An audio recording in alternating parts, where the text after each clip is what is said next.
Сәлем, достар. Сіз білдіңіз бе? Күнделікті жеп жүрген алма жемісі тек дәмді ғана емес, сонымен қатар көздің көру қабілетіне де тікелей әсер етеді. Бүгін біз сіздермен алманың көзге қандай пайдасы бар екенін қарастырамыз. Видеоны соңына дейін көріңіз, сіз білмейтін қызықты мәліметтер болады. Бір бөлім: алманың құрамындағы көзге пайдалы заттар. Алма табиғаттың ең керемет сыйларының бірі. Оның құрамында көз үшін аса маңызды дәрумендер мен антиоксиданттар мол. Біріншіден, А дәрумені. Бұл дәрумен көздің тор қабығын қорғайды және түнгі көруді жақсартады.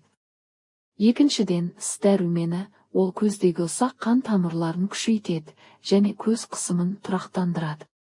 Үшіншіден, лютеин мен зеаксантин, бұл заттар көздің ішкі құрылымдарын ультракүлгін сәуледен қорғайды. Екі бөлім: алма көз ауруларының алдын ала ма? Ғылыми зерттеулер көрсеткендей, алманы үнемі тұтынатын адамдарда мынадай көз ауруларының қаупі едәуір төмен болады. Катаракта, яғни көз бұлыңғырланып, көру қабілеті төмендейтін ауру. Алмадағы антиоксиданттар бұл процесті баяулатады. Макулалық дегенерация, көбінесе егде жастағыларда кездесетін көздің орталық көруін жоғалтуға келетін дерт. Алманың құрамындағы заттар көз торын қорғауға көмектеседі. Құрғақ көз синдромы, ұзақ уақыт телефон немесе компьютер қарағаннан кейін көздің құрғауы мен қызаруы.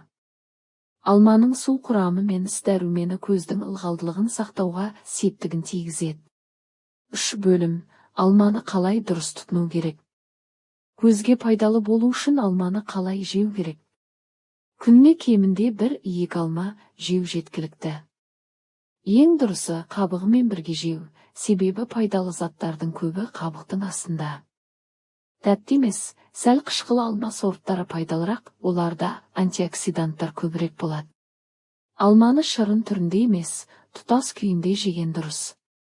Шырын құрамында талшығы аз болады, ал бұл көз үшін маңызды заттардың бірі. 4 бөлім: көзге зиян келтіретін факторлар және алманың қорғаныс рөлі.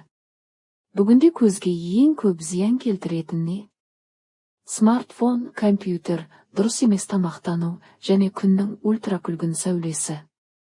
Осындай факторлар көзге күн сайын шабуыл жасайды. Бірақ алманың құрамындағы табиғи қорғаныс заттары, антиоксиданттар, дәрумендер, су көздің осы зияндармен күресу қабілетін арттырады. Яғни алма көзге арналған табиғи қорғаушы қалқан. Қорытынды. Сонымен достар, алма тек дәмді ғана емес, көздің саулығы үшін де таптырмас жеміс екен. Күніне 1 алма көзіңізге қамқорлықтың үлкен қадамы. Егер бұл ақпарат пайдалы болса, лайк басып арнаға жазылып қойыңыз. Комментарийге жазыңыз, сіз күнделікті алма жейсіз бе, жоқ па? Келесі видеода басқа да қызықты әрі пайдалы тақырыптарды талқылаймыз. Көзіңіз көреген, денсаулығыңыз мықты болсын.